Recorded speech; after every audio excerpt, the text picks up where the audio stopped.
વિદ્યાર્થી મિત્રો, જય હિન્દ, જય ભારત.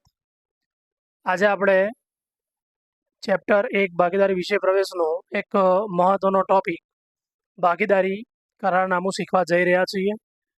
ચોપડી સાથે રાખજો. ચોપડીની અંદર જે પણ થિયરી છે એ આપણે સમજવાની છે.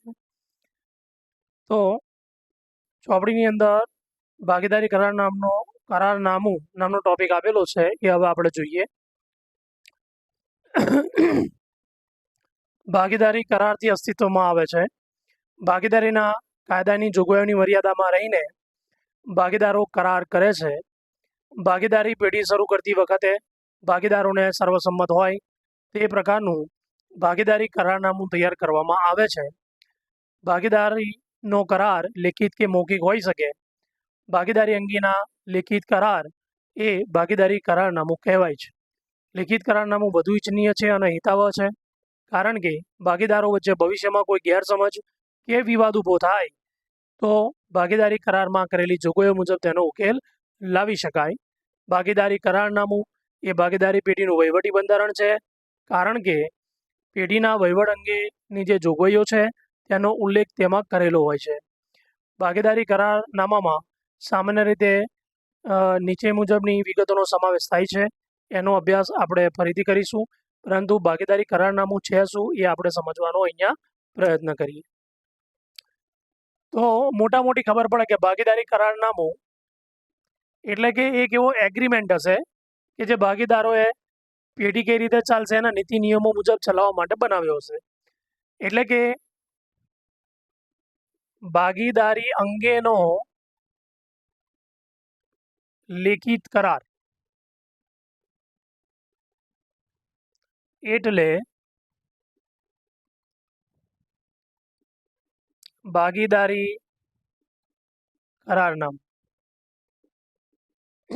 Partnership agreement. ભાગીદારી અંગેના લેખિત કરારને આપણે ભાગીદારી કરારનામું કહીશું. હવે આપણને વિદ્યાર્થી મિત્રો લાગે કરારનામું બનાવવું કઈ રીતે?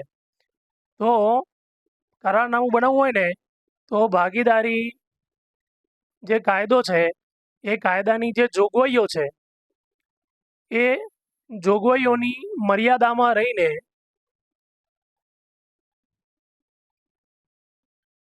તમારે કરારનામું બનાવવું પડે. જેમ તેમ કરારનામું ન બનાવાય. ભાગીદારી કાયદામાં તમારે કરાર બનાવવાની કેટલીક જોગવાઈઓ આપેલી છે. એ જોગવાઈઓની મર્યાદામાં રહીને તમારે કરારનામું બનાવવું પડે. બીજું કે કરારનામું કેવું હોવું જોઈએ? તો ભાગીદારી કરારનામું દરેક ભાગીદારને સર્વસંમત હોવું જોઈએ.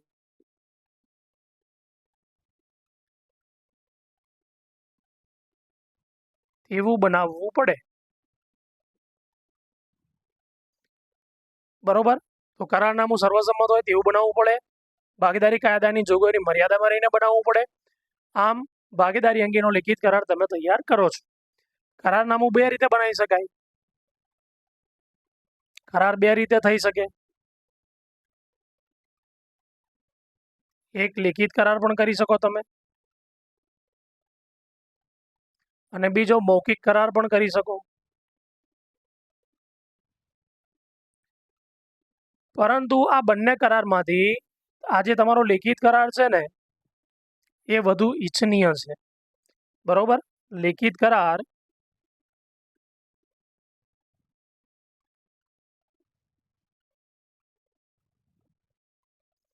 વધુ ઈચ્છનીય અને હિતાવહ છે. કેમ આવું? કારણ કે ભાગીદારો વચ્ચે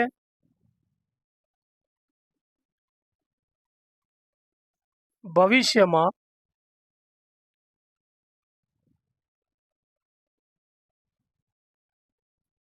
કોઈ બાબતને લઈને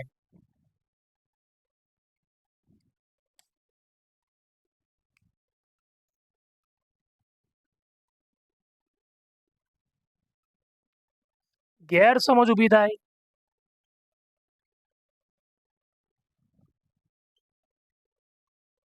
કે વિવાદ ઊભો થાય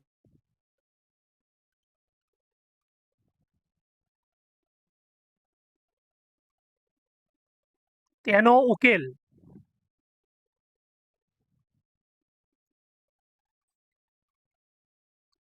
કરારમાં કરેલી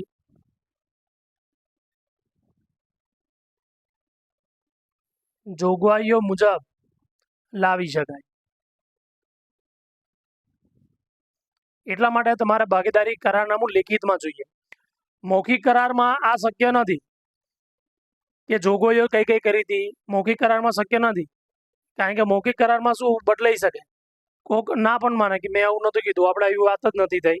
લેખિત કરારમાં નકારવાનો કોઈ મતલબ જ નહીં રહેતો, બધું લખેલું જ છે, તો લખ્યા પ્રમાણે જ કરવું પડે. એટલે લેખિત કરાર વધુ ઈચ્છનીય છે. બીજું, ભાગીદારી કરારનામાને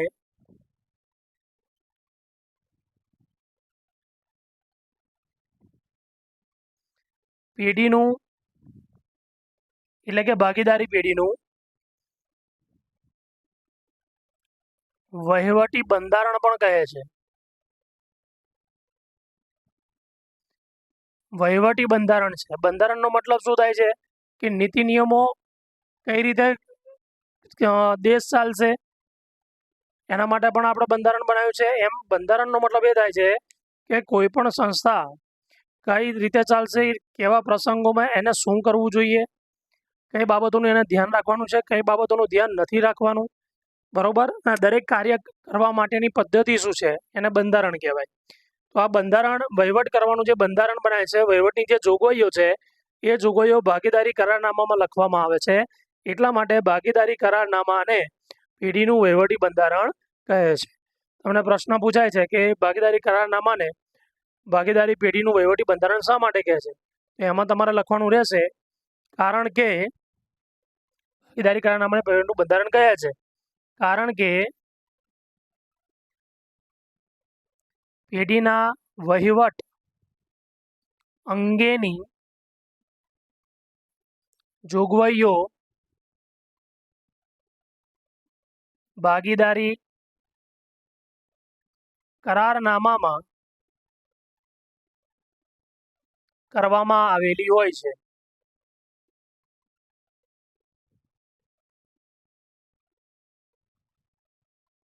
તેથી ભાગીદારી કરારનામાને પેઢીનું વહીવટી બંધારણ કહે છે. તો પેઢીનું વહીવટી બંધારણ એટલા માટે કહેવામાં આવે છે કરારનામાને કે પેઢી કઈ રીતે ચાલશે એના નીતિ નિયમો આમાં લખેલા હોય છે. ટૂંકમાં વહીવટ અંગેની જોગવાઈઓ હોય છે, બરોબર. વહીવટ કરવું એટલે એડમિનિસ્ટ્રેશન, વહીવટ કરવું એટલે એડમિનિસ્ટ્રેશન કઈ રીતે કરવું, વહીવટ કઈ રીતે કરવો, સંચાલન કઈ રીતે કરવું, એની જે જોગવાઈઓ છે એ ભાગીદારી કરારમાં કરવામાં આવેલી હોય છે. એટલા માટે ભાગીદારી પેઢીને ભાગીદારી કરારનામાને ભાગીદારી પેઢીનું કરારનામું કહેવામાં આવે છે. તો વિદ્યાર્થી મિત્રો, કરારનામું શું કહેવાય, ભાગીદારી પેઢી માટે કેટલું મહત્વનું છે, બરોબર, એ બધું અહીંયા આપણે જાણ્યું. હવે ભાગીદારી કરાર થશે કઈ રીતે, અથવા તો એમાં કઈ કઈ બાબતોનો સમાવેશ કરવામાં આવે છે એની પણ હવે જાણકારી મેળવીશું.